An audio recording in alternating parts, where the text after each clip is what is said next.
Ah ben oui, ça marche. Bon, je m'appelle Francis Luzin, je suis éditeur des magazines Le Chef et je suis donc en charge d'animer cette session sur l'implication des réseaux professionnels pour le recrutement. Donc, je vais demander à chaque intervenant de se présenter. Donc, Alexis Lalo, je collabore au sein des Relais Château.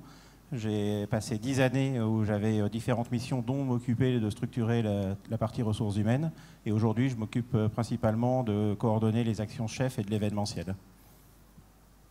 Bonjour, je m'appelle Didier Jourdano. Je suis en charge du recrutement, de la formation et de la qualité pour les collectionneurs et pour le recrutement pour le site Job Hospitality. Et ça fait 18 ans que je suis dans le groupe. Je me suis occupé pas mal de développement et de réseau. Et maintenant, l'objectif, c'était de développer de nouveaux services pour nos membres. Bonjour, je m'appelle Christian Millet, donc je suis président des Cuisiniers de France, l'association des Cuisiniers de France. Nous faisons un peu de placement. Je suis aussi propriétaire d'un établissement de restauration en proche banlieue parisienne. Voilà. Merci. Moi, je vais demander à Didier de démarrer sur les implications des réseaux sociaux pour le recrutement. Mesdames et messieurs, la session Pratique d'Avocat va commencer en septembre. Alors, on utilise aujourd'hui beaucoup les réseaux sociaux pour une raison qui est extrêmement simple, c'est qu'on touche une population, en tout cas en opérationnel, qui est assez jeune. Et cette population, il faut la sourcer quand on a des demandes de recrutement. Et on s'adresse aux réseaux sociaux. Alors pour plein de raisons. La première, c'est parce qu'ils sont très présents à la fois sur LinkedIn et sur Facebook. L'autre raison, c'est parce que c'est une population qui utilise beaucoup son téléphone. Et on s'aperçoit même que dans notre communication avec les chefs, le meilleur moyen de les joindre, c'est de passer par Messenger ou par Facebook plutôt que d'envoyer des mails où on est certain d'avoir des réponses dans 90% des cas, ou en tout cas des réponses très rapides. Donc pour nous, c'est très important. C'est très important pour le sourcing, c'est très important pour une communication même interne. Et puis après, bon, on a d'autres supports qu'on évoquera. Question ? Je suis entièrement d'accord avec ce que vous dites. Effectivement, actuellement, quand on recrute des cuisiniers, qu'on cherche pour nous des cuisiniers, le moyen le plus simple, effectivement, c'est de passer par Facebook ou LinkedIn. Toi, l'essentiel de tes recrutements, c'est Facebook. En principe, oui. Pour l'instant, oui. Pour nous, c'est le plus facile pour contacter beaucoup de gens. Après, on fait le tri dans ce qu'on reçoit, mais bon... si on veut toucher... il y a une dizaine d'années, par rapport à il y a une dizaine d'années. Ah, bah c'est totalement différent. Par rapport à une dizaine d'années, ça marchait beaucoup, le recrutement. Beaucoup par bouche à oreille, par connaissance, par on se repassait les gars entre nous, machin. Maintenant, c'est un peu terminé tout ça. Hein. C'est un peu terminé. On a beaucoup de mal à trouver d'ailleurs du personnel. Ça devient un peu la tâche, si elle peut appeler ça la tâche de notre métier, c'est de trouver des gens compétents pour faire le travail qu'il y a à faire. Je parle en cuisine. Hein, l'hôtellerie, je connais moins bien, mais en cuisine, c'est notre problème. Alors, comme vous dites, pour revenir dessus, c'est en restauration, en fait. On a surtout des besoins en recrutement, puisque nous, on a un parc, par exemple, de 585 hôtels-restaurants, dont 240 restaurants, et c'est 90% des demandes de recrutement viennent de la partie restauration. En ce qui concerne les réseaux sociaux, Facebook n'est pas notre principal vecteur, pas plus que Messenger ou LinkedIn, de profil. C'est un des moyens que l'on utilise. Après, il y a un certain nombre de plateformes qui existent, des plateformes Internet comme Indeed, comme Jubal. En fait, on fait un peu feu de tout bois pour récupérer des contacts et puis après les analyser. Le gros, je dirais, de notre compétence et de notre vivier vient des candidats qu'on a pu avoir un jour et qu'on a en base et que l'on fait vivre à travers des offres que l'on publie. En nombre d'établissements, les collectionneurs, ça représente combien? 250 établissements à peu près? Non, 585. En France? Alors, 430 en France, 450 en France, donc vous employez dont 240 restaurants. Combien de personnes vous employez? 6800. Et quel est le turnover en restauration? C'est difficile à dire. À peu près. Ouais, je veux dire, on a fait une étude à un moment, on était aux alentours de 58% de turnover. Et dans ce que vous appelez votre base de données, vous avez combien de CV? On a 20 000 CV. En fait, on a 40 000 CV qu'on a pu recevoir, il y en a 20 000 qui sont réellement exploitables, utilisables, en tout cas par rapport à notre environnement. On a un environnement, nous, qui est composé essentiellement, pour la partie restauration, d'établissements gastronomiques, étoilés ou non étoilés, mais en tout cas, on est dans un univers gastronomique. Et les réseaux, vous pensez que ça a apporté combien sur cette base de données? Les réseaux ont apporté combien de CV sur cette base de données? Les réseaux, ça apporte à peu près 25 à 30%. Les réseaux sociaux, hein. Ouais. Il y a des sites, il y a Oui, bien sûr. d'actions qu'on mène. On parlait des réseaux. Là. Nous, on a des enjeux à l'international. On a 580 maisons qui sont réparties dans 64 pays dans le monde, 42 000 collaborateurs, dont 32 000 permanents, un taux de rotation 45%. Donc, il y a 10 ans, on a mis en place un certain nombre d'outils, mais nos membres étaient vraiment très focalisés sur les ventes. Et aujourd'hui, la première demande qu'on a, c'est le recrutement, aidez-nous à recruter, que ce soit en hôtellerie ou en restauration, ça c'est vraiment la première demande, et c'est dans le monde entier.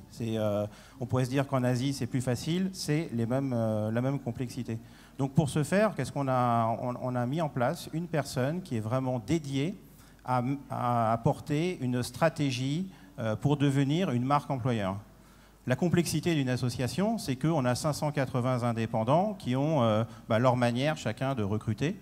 Et nous, on se doit d'amener une méthodologie, en tout cas, et une approche différenciée. Donc, devenir une marque employeur, c'est très challenging, puisque chacun a sa façon d'accueillir les collaborateurs, mais on se doit d'avoir une homogénéité.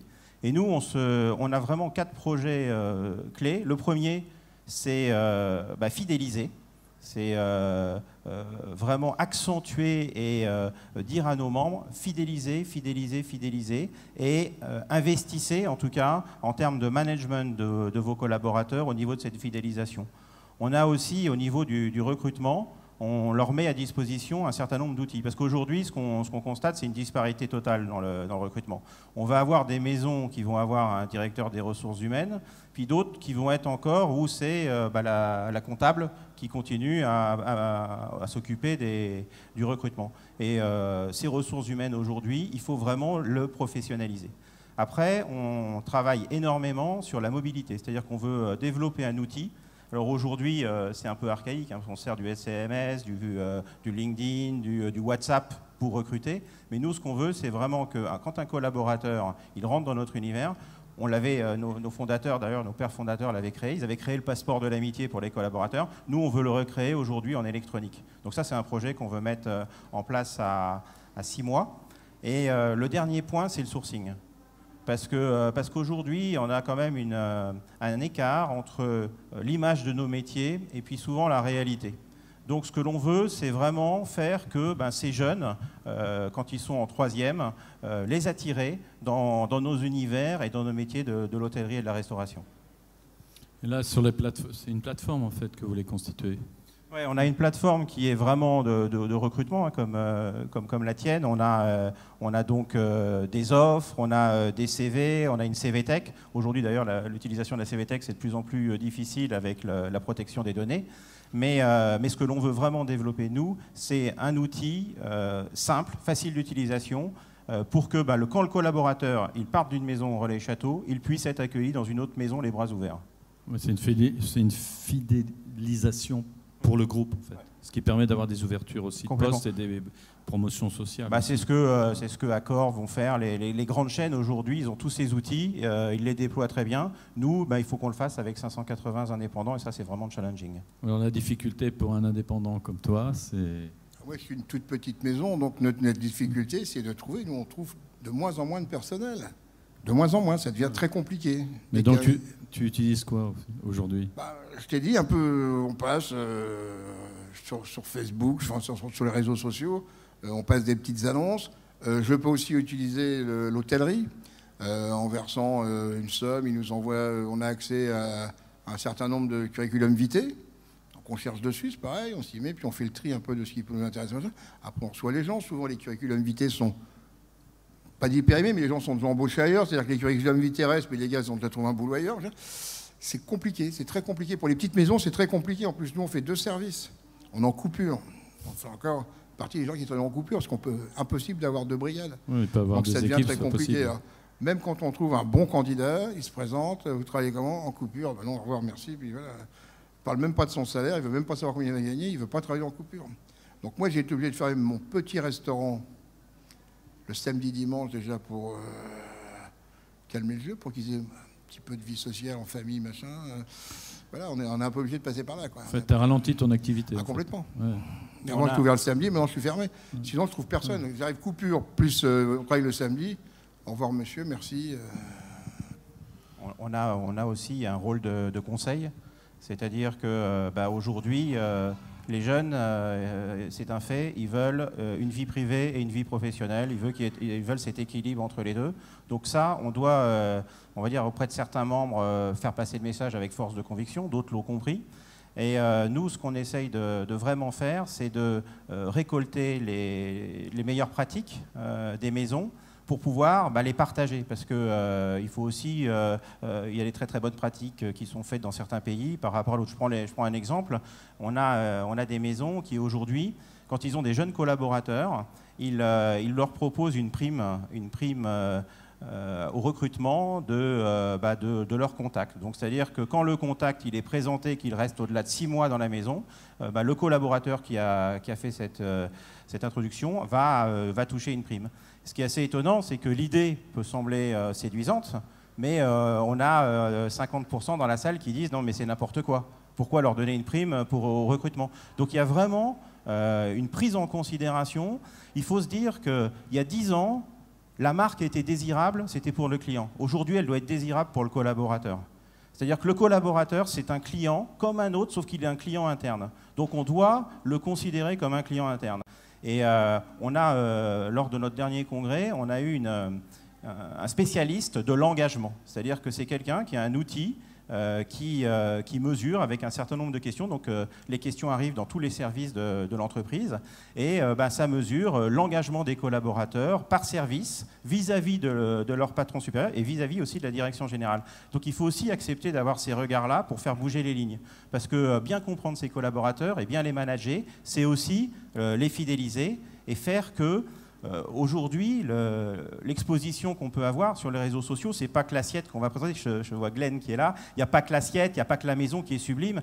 Les jeunes, ils vont aussi regarder quel est l'état d'esprit dans cette maison. Et ça, c'est vraiment très important.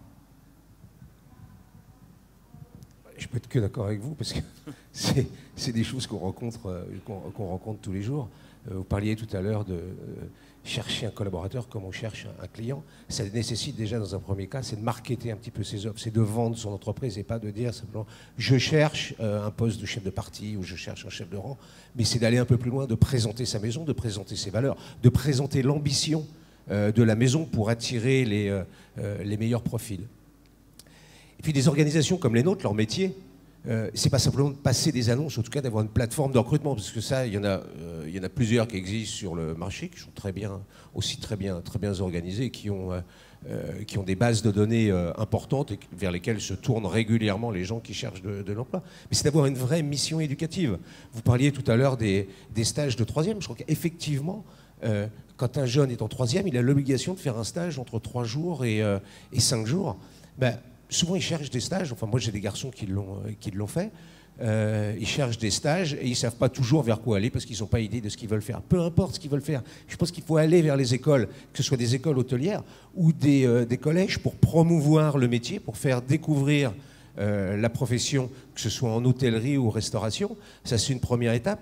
La deuxième étape, et ça, c'est notre mission, parce qu'on comprend bien, quand vous avez un restaurant, vous n'allez pas aller faire le tour des écoles de France pour faire la promotion de votre restaurant. C'est le job des organisations comme les nôtres, qui s'appellent Relais Château, qui s'appellent les collectionneurs ou d'autres des associations. C'est notre mission, c'est de représenter, c'est de parler d'une marque employeur. On peut se faire accompagner éventuellement par des professionnels qui parleront de leur métier. Mais aujourd'hui, on attend trop que ce soit les professeurs dans les lycées qui portent une parole qui n'est pas toujours appréciée par les professionnels, qui n'est pas toujours comprise par les étudiants. Et je pense que c'est le moment d'aller se vendre, d'aller se promouvoir. Comme on va chercher un client sur des salons, différentes manifestations, ou qu'on fait la promotion sur web, je crois qu'il faut vraiment aussi le faire auprès des jeunes qui vont rentrer, qui peut-être un jour rentreront dans la profession et qui parfois sont en école hôtelière et ont une motivation qui est assez faible et on a un taux d'échec qui est quand même suffisamment important. Mais le problème, c'est qu'ils ne rencontrent pas ces professionnels. Donc nous, on le fait. On ne fait pas que des écoles comme Bocuse, parce que ce n'est pas le profil de nos maisons que d'avoir des directeurs ou des assistants de direction. C'est plutôt d'avoir des gens très opérationnels. Et c'est dans les lycées que ça se passe. C'est dans les BTS. Où on doit aller prêcher la bonne parole. On doit aller porter le flambeau, à la fois pour les services pour la cuisine comme pour la salle. En fait, quand je vous écoute, les réseaux, c'est un outil parmi d'autres. Mais le problème, il n'est pas au niveau des réseaux, quoi. Il est au niveau du recrutement général et de l'image de la profession. Je pense qu'il est aussi au niveau des réseaux. C'est que les réseaux, vous en parliez tout à l'heure, c'est que les réseaux, ils se sont préoccupés pendant des années de la commercialisation. L'adhérent paye une cotisation. Sa cotisation, elle doit être remboursée par les commissions qu'on apporte. Aujourd'hui, on sait bien que ce n'est plus les réseaux qui sont apporteurs de réservations. Ils en apportent une partie, ils continuent, mais enfin, ce n'est pas les principaux apporteurs. On ne luttera pas contre Booking, on ne luttera pas contre Expedia. Donc il faut apporter d'autres services. On s'est préoccupé, il y a une décennie, de la problématique de recrutement, et c'est notre job. En fait, c'est à nous d'aller vendre nos maisons, d'aller vendre la qualité des métiers, d'aller vendre la qualité des professionnels, d'offrir des perspectives et de montrer comment on peut arriver à avoir des perspectives d'emploi plus tard, des emplois qui sont intéressants et des métiers dans lesquels un jour on peut monter son entreprise assez rapidement, contrairement à d'autres professions, c'est plus long, c'est plus compliqué. Oui, là, la problématique, c'est d'attirer ces jeunes. Nous, en 2012, on a lancé un programme. Ce qui me fait rebondir, c'est aller dans les écoles hôtelières. Ça, bien sûr, qu'on le fait, c'est vital. On a lancé un programme qu'on a appelé les Relais Châteaudet. L'idée, à l'époque, c'était de se dire, on avait pour ambition de former des messagers qui allaient, dans chaque maison Relais Château, parler de la marque. Parce que finalement, on est dans une maison Relais Château, mais on ne sait pas forcément ce que c'est que Relais Château, et parler de cette marque employeur. Et donc, ce programme, il s'est déployé, et aujourd'hui, on a rencontré plus de 25 000 collaborateurs dans le monde entier. Donc, il y a aussi ce travail de proximité avec les collaborateurs qui sont dans les maisons qu'on a pris en compte. Et il y a quelques jours, on a des personnes de notre service réseau qualité qui revenaient, qui avaient visité un certain nombre de maisons. Et on parlait d'expérience client, on parlait d'engagement dans les maisons, engagement comme on entend souvent sur ce salon. Mais à un moment donné, on parlait aussi d'engagement au niveau des collaborateurs. Et ça fait partie de nos critères d'évaluation. C'est-à-dire qu'on peut avoir une maison Relais Château avec les plus beaux murs, la plus belle expérience, mais l'expérience, c'est l'humain qui l'apporte, qui la fait vivre. Et ça, c'est très important. Aujourd'hui, il y a cette difficulté de recruter, mais il y a des maisons qui ont compris ce cercle vertueux, c'est-à-dire qu'elles sont excellentes dans la commercialisation, elles sont excellentes dans l'apport en expérience, et à un moment donné, quel est le prix ? C'est-à-dire que le prix, il peut aller que vers le haut. Il y a plus de, c'est un petit peu plus facile pour eux de vendre en augmentant chaque année, mais c'est lié toujours à cette expérience. Et ces collaborateurs, il faut aller les voir, il faut être vraiment à leurs écoutes et être en proximité. On a aussi développé depuis peu une sorte d'aide à nos membres par rapport aux millennials.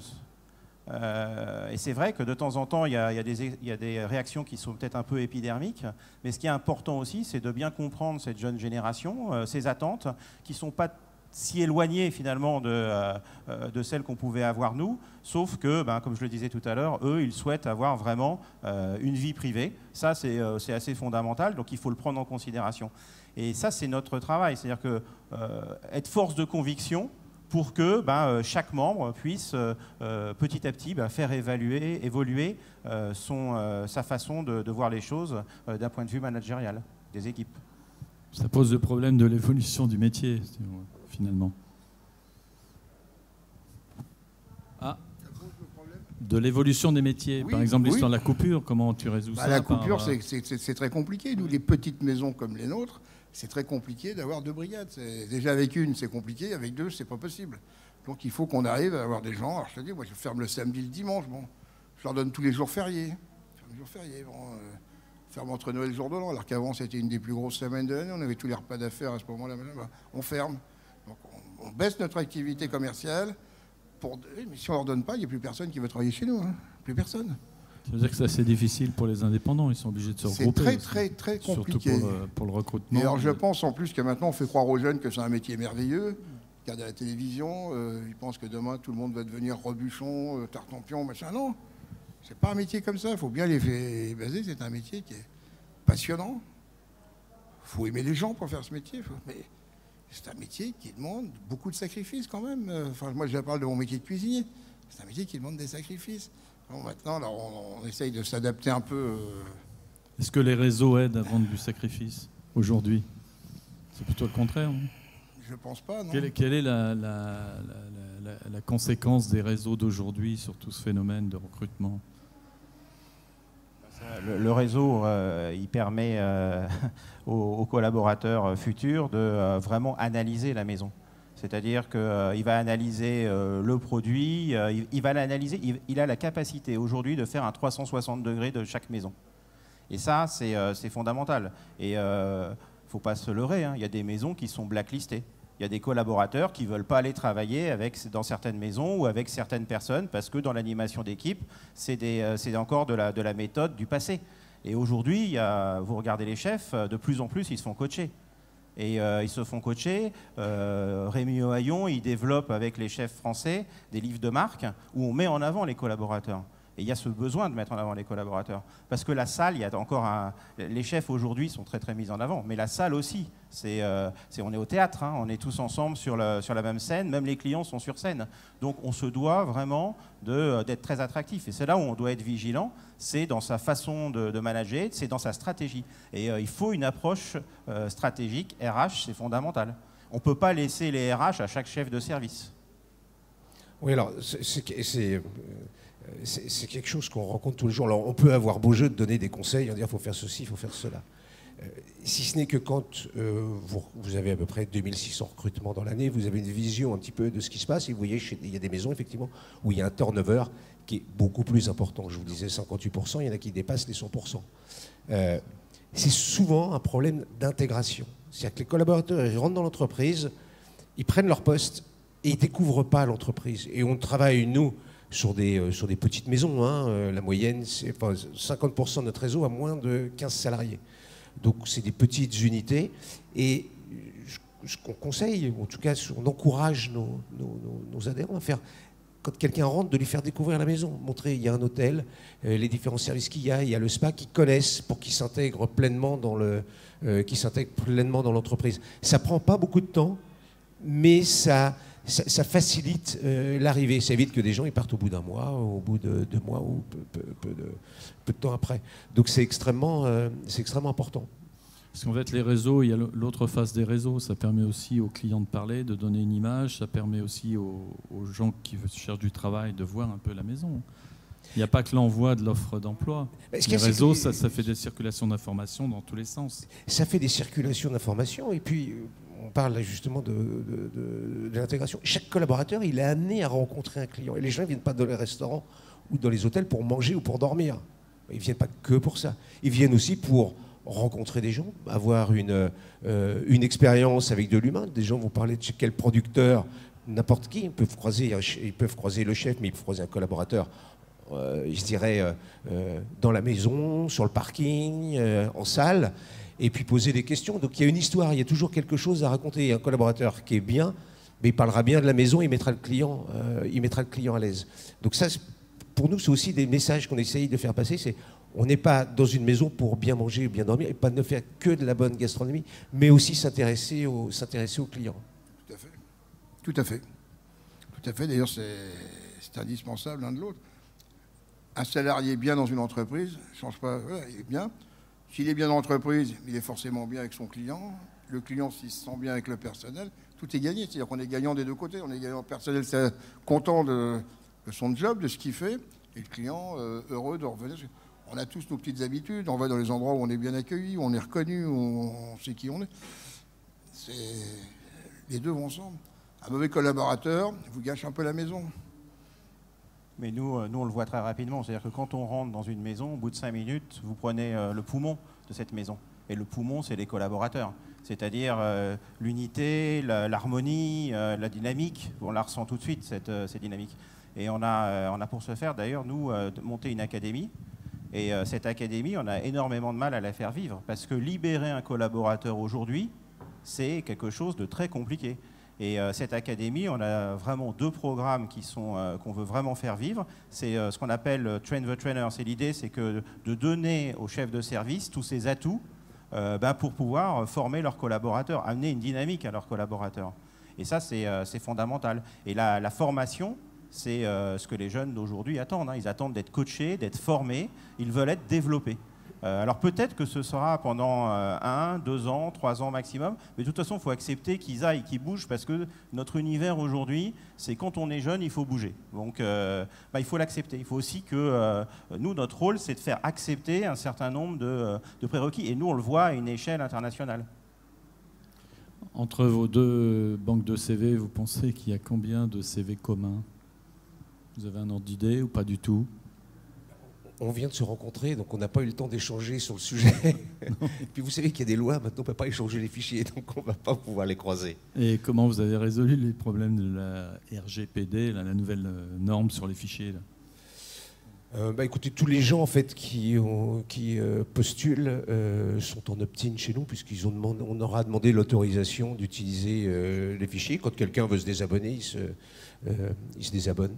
Alors je voudrais revenir sur un point, parce qu'en fait, du recrutement, ce qui est intéressant, c'est qu'on a parlé de recrutement, et en fait, le recrutement, on s'aperçoit tous, et je pense que tout le monde en est conscient, c'est que le recrutement, le seul moyen de gérer la problématique de recrutement, c'est la fidélisation. Mais c'est exactement la même chose dans le commerce. Moi, avant de faire du recrutement, j'étais en charge du commerce. J'ai toujours appris que dans le commerce, ça coûte moins cher de fidéliser un client que de recruter un nouveau. C'est exactement la même chose pour les collaborateurs. C'est la même chose. Et le fidéliser, donc il y a la formation, il y a l'aspect financier, il y a les conditions dans lesquelles les gens vont être amenés à travailler, leur donner des jours de congé, même si ce n'est pas forcément immédiatement dans l'intérêt économique de l'entreprise, mais en tout cas, ça pérennise, en tout cas le personnel, ça pérennise le fonctionnement de l'entreprise. Et il y a un autre aspect, c'est qu'on partage peut-être pas assez. Quand je dis on, c'est parce que nous aussi, nous aussi on recrute, on est au siège, mais on est amené à recruter des collaborateurs. Et puis quand il y a de la satisfaction, on ne le dit pas toujours. Et aujourd'hui, on a tous des avis clients. Nous, on publie des rapports tous les mois sur l'e-réputation des maisons. On considère que c'est quand même important de le partager avec les collaborateurs, parce que si la maison elle a une bonne réputation, ils en sont extrêmement responsables aussi. Ils en sont fiers aussi. Il y a responsabilité et fierté. Hein. Oui, tout à fait, mais ça va dans les 2 sens. Mais comment, ça va être utilisé comme un outil de management, bien sûr, effectivement, pour améliorer, pour fixer des objectifs, et dans un sens positif, pour progresser. Mais c'est aussi un outil de fidélisation des gens. Au moment où vous partagez un déjeuner, de dire, tiens, on a reçu des avis cette semaine, on a des avis qui sont ce mois-ci, pour avoir une période qui est assez large, ou une visite mystère, et de la partager avec ses collaborateurs, parce qu'ils sont totalement impliqués dans le succès. Je parle de succès parce que nous avons plutôt du succès en général en France. Non, mais c'est intéressant, vous parlez de fidélisation, mais comment vous gérez le fait que vous avez 60% de turnover, enfin 58, 60, c'est énorme. C'est un peu contradictoire. Ouais, c'est énorme, mais c'est aussi une opportunité. C'est-à-dire que c'est dans ce vivier-là, si on arrive à les garder dans notre cercle vertueux, par exemple des relais châteaux, c'est là où on a notre trésor, nous. On ne l'a jamais vraiment bien identifié, ce trésor-là. C'est-à-dire que c'est 45%, c'est à peu près 10 000 collaborateurs. Ces 10 000 collaborateurs, on doit mettre en face l'outil le plus rapidement possible pour leur permettre de rebondir et de passer d'une maison à une autre. Et la complexité, c'est qu'il n'y a pas si longtemps, se séparer d'un collaborateur, mais on n'allait pas l'envoyer dans une autre maison. Et aujourd'hui, ça doit devenir vraiment immédiat, quoi. On va recommander. Les chefs, ça marche très bien entre eux. Oui. Les chefs, ils s'envoient des SMS, ils recrutent par SMS. Oui, tiens, j'ai telle personne qui part, il est très bon. Ils regardent même pas le CV. Je l'accueille tel jour, telle heure. Il faut certainement aussi assouplir un peu notre manière de faire. Est-ce que vous appelez le turnover, c'est des gens qui quittent le métier ou qui changent d'établissement? c'est des gens qui changent d'établissement. Enfin, vous savez comme moi qu'aussi dans des métiers où la population est assez nomade aussi, va bouger assez régulièrement pour des questions de saisonnalité, pour des questions de stabilité. Donc on les voit tourner. Nous, il y a de la mobilité aussi à l'intérieur du réseau. Alors pour l'instant, elle n'était pas organisée. On est en train de l'organiser parce que, encore une fois, quand c'est des petites maisons, quelles sont les perspectives pour un collaborateur? Au bout de 2 ans, 3 ans, il a fait le tour de la maison. Donc il faut lui offrir d'autres possibilités. Et les autres possibilités, autant que ce soit dans une belle maison avec la recommandation d'un C'est de confrère. passer des collectionneurs Relais Château, par exemple. Mais vous n'avez pas fait le calcul des gens qui quittaient le métier, en fait, dans le turnover. Vous ne savez pas aujourd'hui ce que ça représente. Mais on ne sait pas forcément quand les gens quittent, on sait quand Oui, on doit ils changent recruter. d'établissement, effectivement. Difficile à évaluer. Difficile. Et comment vous calculez votre turnover?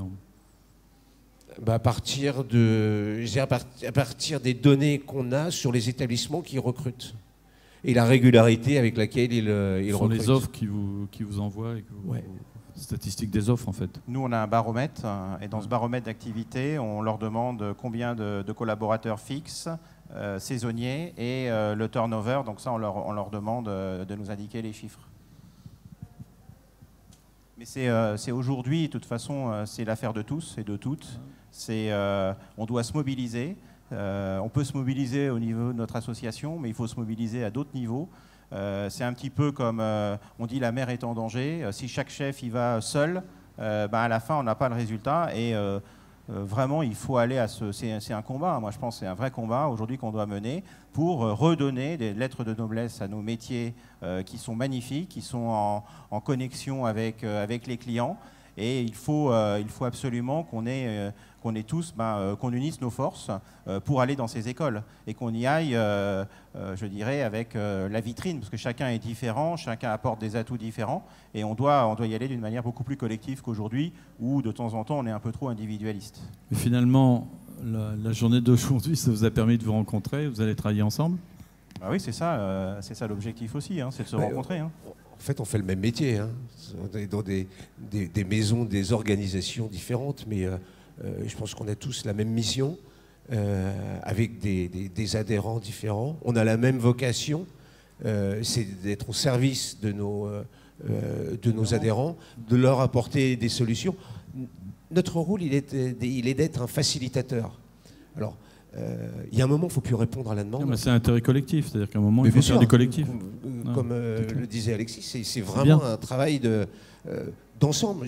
Ça nous appartient, ça appartient aussi à des restaurations peut-être collectives, ça appartient à d'autres types de restauration ou d'hôtellerie, c'est tout le monde. Le meilleur projet qu'on ait pu mener, c'était en Italie, on en parlait avec Franck tout à l'heure, c'est un projet qui a duré 6 mois, c'était avec Adecco. Donc nos membres italiens, ils avaient vraiment cette problématique de recrutement. Et à la conclusion des 6 mois, nous, on n'y croyait pas forcément énormément au siège. Et on s'est rendu compte qu'ils ont utilisé Adecco pour 2 actions. C'était rédiger des annonces pour nos membres et ensuite faire des tris de CV. Sur une quarantaine de maisons en Italie, il y en a 39 qui ont utilisé ce service. Et il y a eu, au bout de 6 mois, 190 recrutements de réalisés grâce à ce service. Et donc nous, c'est en faisant des pilotes, on a aussi cette agilité par délégation, et on se rend compte que ça, c'est vraiment très intéressant. Donc on va essayer de le démultiplier dans d'autres régions du monde. Ce qui n'est pas facile, c'est de recruter, c'est où s'arrête la limite du recrutement.